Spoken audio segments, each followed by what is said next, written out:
శ్రీ గురుభ్యో నమః. 2024 జూలై 21వ తేదీ ఆదివారంతో ప్రారంభమై 31వ తేదీ బుధవారంతో అంతమయ్యేటువంటి జూలై నెల చివరి 11 రోజుల్లో ధనుసు రాశిలో జన్మించిన జాతకులకి ఫలితాలు, సూచనలు, సలహాలు క్లుప్తంగా 3 పాయింట్లలో తెలియజేయబోతున్నాను. ఇంతకుముందు వీడియోలోనే చెప్పడం జరిగింది. శని వక్రగమన సంచారం ప్రారంభమైంది. 139 రోజుల పాటు ఉంటుంది. అంటే ఈ సంవత్సరం నవంబర్ 15 వరకు.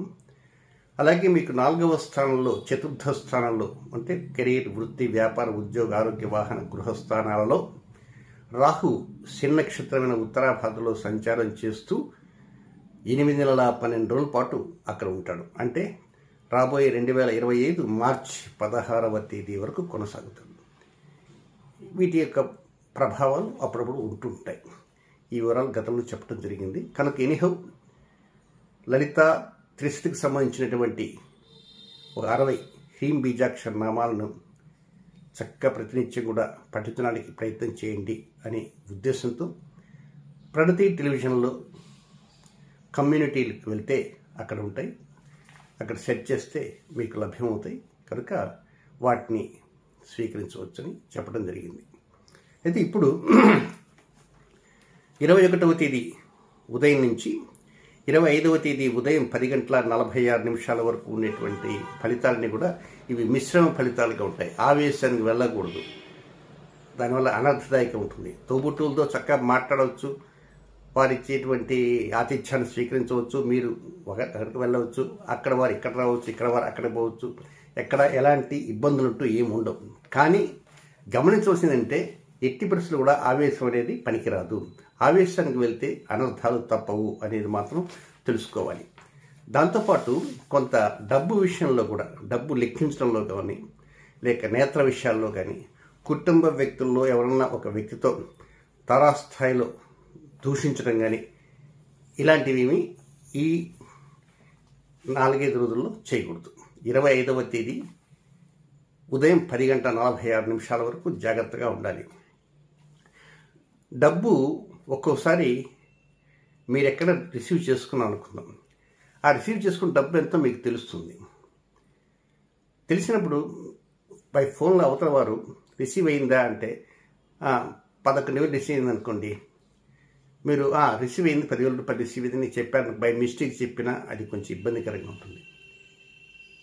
కనుక ప్రతి మాట కూడా చాలా జాగ్రత్తగా మాట్లాడాలి.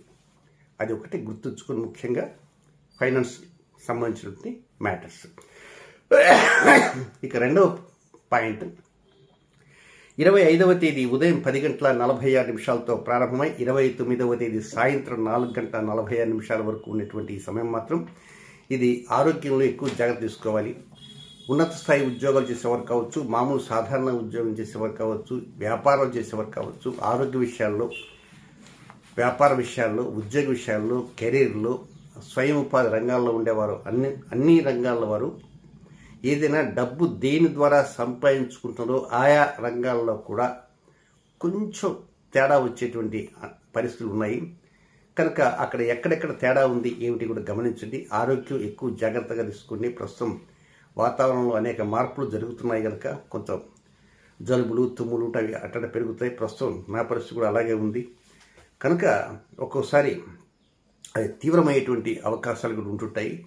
కనుక వైద్య సేవలు స్వీకరించాల్సిన అవసరం ఎంతైనా ఉందని కూడా గుర్తుపెట్టుకోవాలి. దీంతోపాటు సంతాన అంశాలపైన కూడా కొంచెం ఎక్కువ శ్రద్ధ చూపించడానికి ప్రయత్నం చేయాలి.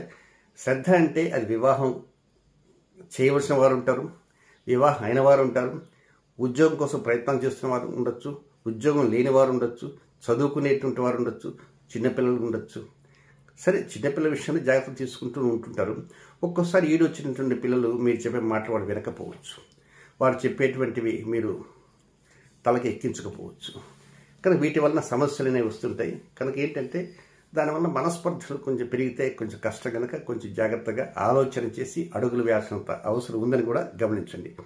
ముఖ్యంగా ఇక్కడ ఒక్కటి గమనించండి, ఏంటంటే 28వ తేదీ ఆ రోజు ఆదివారం, 28వ తేదీ ఆదివారం, ఆ రోజు భరణి నక్షత్రం. ఆ రోజు సాయంత్రం రాహుకాలం 4:30 to 6 రాహుకాలం ఉంటుంది. ఆ రాహుకాల సమయంలో ఇలాచి, ఏలక్కాయ ఏలక్కాయని చక్కగా వేసుకొని బాగా కాసేపు చప్పరించండి, నమలండి, ఆ రసాన్ని బాగా మింగేయండి. పై తొక్క ఉంది కదా, ఆ తొక్కను ఉమ్మివేయండి. ఆ సమయంలో మాత్రం కాఫీలు తాగొద్దు, ఇతర ఏ పదార్థాలు తినకండి. కేవలం తినేటి ఇది ఒకటే స్వీకరిస్తారు, అంతకు తప్ప ఇది తినేసేసి మంచిగా తాగేసి ఆ తర్వాత మళ్ళీ కాఫీ తాగేసి మళ్ళీ మిరపకాయ బజ్జీ తింటామంటే కుదరదు. కనుక రాహుకాల సమయంలో ఇలాచీకి మాత్రమే ప్రాధాన్యత, అదర్ దాన్ ఇలాచీ వద్దని గమనించండి.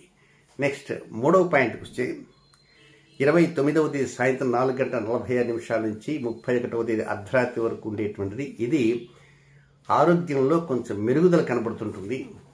వైద్యులు ఇచ్చినటువంటి నిర్ణయాలకి ప్రాధాన్యత ఇచ్చిన కారణంగా రిపోర్ట్స్ అనేటువంటి కొంచెం మీకు అనుకూలంగా రిపోర్ట్స్ వస్తుంటాయి. దీనికి తోడు ఏమిటంటే ఏదైనా రుగ్మత కనుక భారీ స్థాయిలో ఉంటే ఆ రుగ్మత తగ్గుముఖం పట్టేటువంటి అవకాశాలు ఉన్నాయి.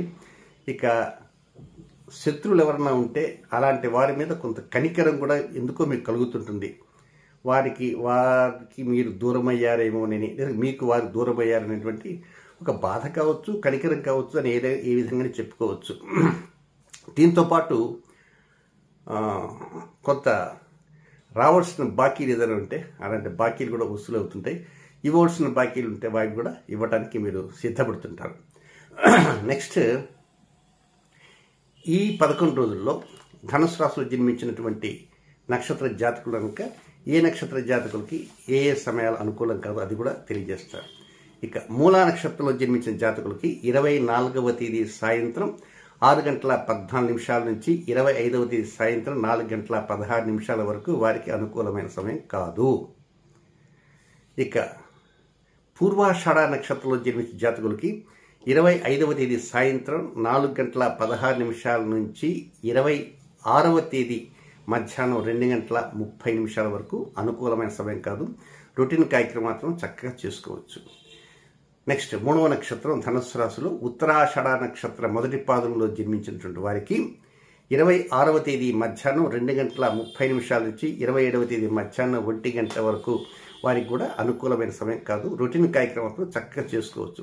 సో ఏది ఏమైనప్పటికీ కూడా వీలైనంత వరకు ఈ 11 రోజుల్లో ముఖ్యంగా 26వ తేదీ నుంచి కొంచెం ఆధ్యాత్మికం మీద కూడా దృష్టి ఉంచడానికి ప్రయత్నం చేస్తే మరింత మేలైన ఫలితాలు కలగడానికి అవకాశం ఉంటుంది అని చెప్పడంలో సందేహం ఎంతమాత్రం లేదు. శుభం.